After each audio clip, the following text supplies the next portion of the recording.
വയനാട്ടിലെ വന്യമൃഗശല്യത്തിന് ശാശ്വത പരിഹാരം കാണണമെന്നാവശ്യപ്പെട്ട യൂത്ത് കോൺഗ്രസിന്റെ നേതൃത്വത്തിൽ വയനാട് കളക്ടറേറ്റിലേക്ക് നടത്തിയ മാർച്ചിൽ സംഘർഷമുണ്ടായി.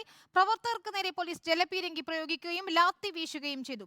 അടിച്ചാൽ ഒതുങ്ങുന്ന പ്രസ്ഥാനമല്ല യൂത്ത് കോൺഗ്രസ് എന്നും വയനാട് ജില്ലയിലെ മനുഷ്യരുടെ ജീവിക്കാനുള്ള സമരമാണിതെന്നും മാർച്ച് ഉദ്ഘാടനം ചെയ്ത സംസ്ഥാന അധ്യക്ഷൻ രാഹുൽ മാങ്കൂട്ടത്തിൽ പറഞ്ഞു.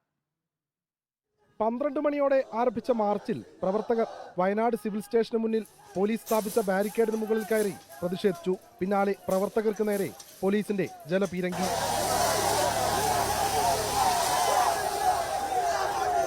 ഇതിനിടെ പ്രവർത്തകർ പോലീസിന് നേർക്ക് കല്ലെറിഞ്ഞു. തുടർന്നായിരുന്നു പോലീസ് ലാത്തി വീശിയത്.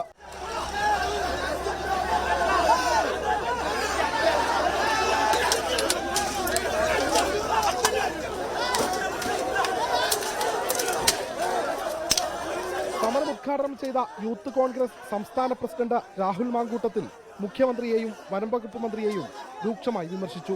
ഈ സമരമെന്ന് പറയുന്നത് വയനാട് ജില്ലയിലെ മുഴുവൻ മനുഷ്യന്മാർക്കും ജീവിക്കാനുള്ള സ്വാതന്ത്ര്യം, അവകാശം വേണമെന്ന് ആവശ്യപ്പെട്ടുകൊണ്ടുള്ള സമരമാണ്. ഈ സമരം നിങ്ങളുടെ മക്കൾക്ക് വേണ്ടിയിട്ടുള്ളതാണ്.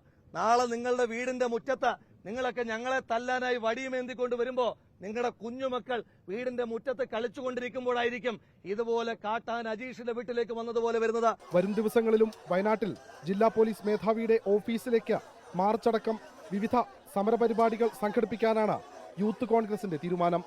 വീഡിയോ ജേർണലിസ്റ്റ് അബു താഹിറിനോടൊപ്പം reporter Deepak Mohan in reporter, Wayanad.